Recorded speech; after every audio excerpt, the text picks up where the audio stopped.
we were in Barbados at Cara Festa, and we performed 2 one-act plays, Winston's play Them, and Susan Wallace's play Single Seven.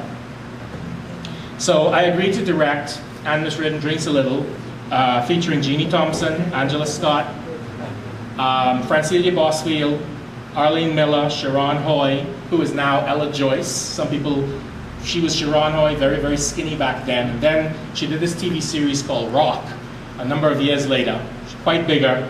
And she was in that production. There was another person, his name escapes me at the moment. So during the rehearsal of that, I was approached by Winston, and he asked me if I would consider being the artistic and resident director for the season. And so for the next 17 years, that was my position, until I was offered a teaching position at Lester B. Pearson College, a United World College in Victoria, British Columbia in 1997.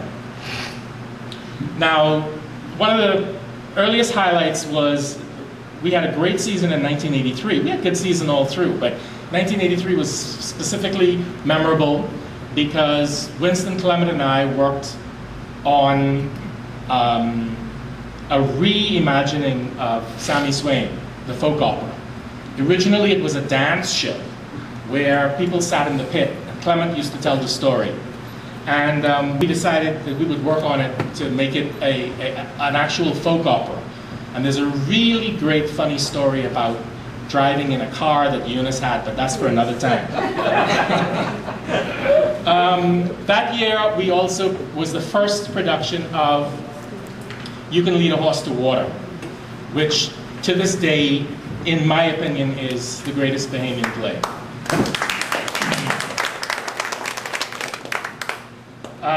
Both of these productions went on to other things. Sammy Swain, we performed throughout the entire summer over at the Cabaret Theatre. Every Sunday night, we would go in the morning, build a set.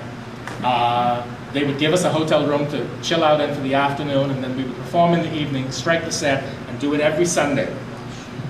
You Can Lead a Horse to Water had a 6-week run in San Francisco, and Nico mentioned Oscar Eustis before, and the Eureka Theater in San Francisco. The gentlemen involved in this space have gone on to some incredible stuff. We attended the Oregon Shakespeare Festival. I took my students during the time I was teaching in Canada, and one of the people directing was a gentleman by the name of Tony Tacconi, who at the time was the artistic director of the Eureka Theater, and incredible stuff. So that was You Can Lead a Horse to Water. I've had the distinction of working with a number of Bahamian writers: Winston, Jeannie Thompson, Ian Strawn, Nicolette Bethel, Erlen Williams, Patrick Ramming, Susan Wallace, maybe some others, I don't know. There are other playwrights that were featured during the season, like P. Anthony White, Kayla Lockett Edwards, Calvin Lockhart.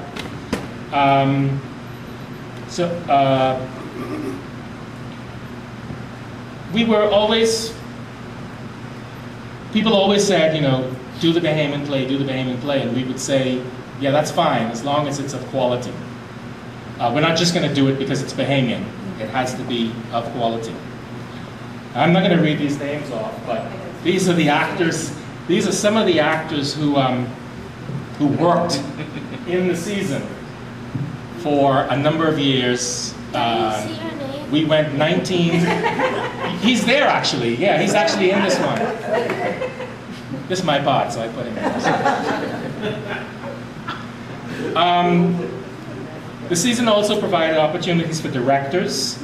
Besides myself and Winston directing, other directors were Keith Wisdom, Cedric Scott, Warren Jones, David Jonathan Burrows, Anthony Delaney, Gavin Collins, Brian Thompson, Philip Cash. That's true, there were no female directors.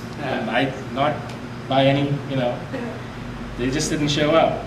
Anyway, so, yes, original music was also the focus. It featured in productions like You Can Lead a Horse to Water, music written by Cleophas Adley Jr., of course, and No Seeds in Babylon, music written by Eddie Bethel, Philip Burrows, and Tinker Lanham.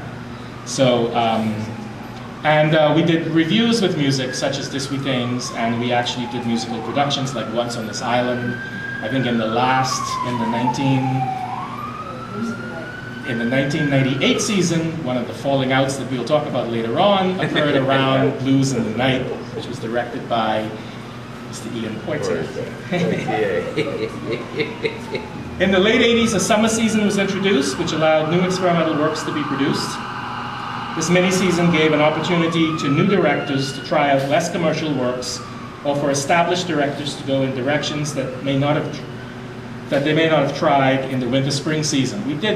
This was a really fun opportunity because some of the fondest memories I have, one of them is Buried Child, the production of Sam Shepard's Buried Child, and it was just not the kind of production that your everyday theater goer would come out to, but it was just one of those sort of experimental things. What we ended up finding out was that the people came out to it anyway, and it didn't take away from any of the so-called commercial things, because people were just interested in what we were doing at that time.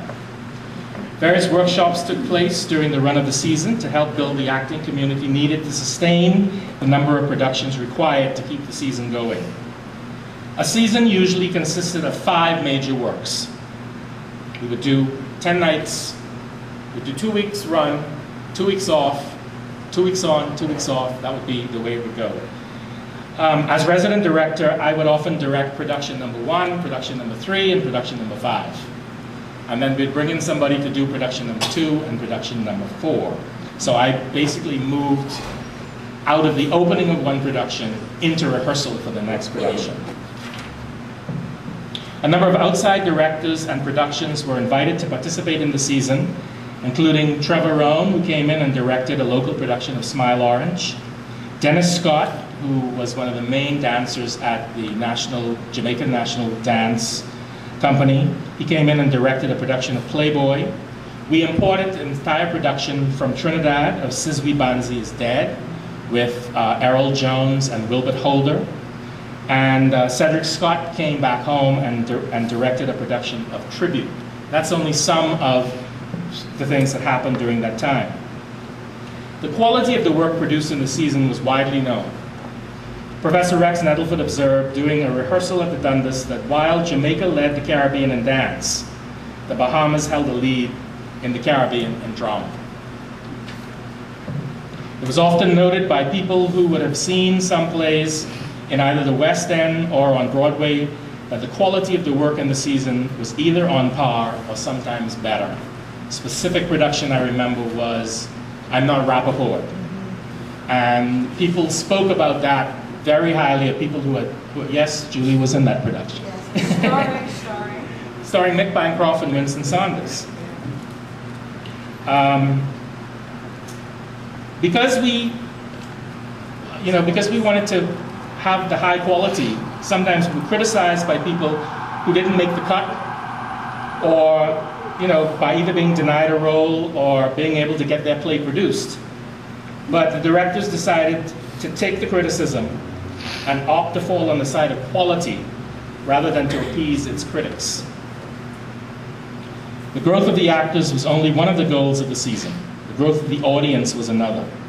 As the season grew, so did the audience, and the season's works had to continue to be of high quality, as the audience would quickly let you know if they got something that was less than expected. As the season grew, the member groups began to find it more difficult to mount their own productions. Some actors would have more than one role during a season and then not be interested in working again with their group's production when their group's production came around. It became easier to have the Dundas take on the role of producer than the groups to do so. This accounted for some groups doing one production a year, and in some cases, going a year without producing any work whatsoever. The season became the major producer of plays and put on around 75% of the work being produced at the Dundas. The Dundas maintained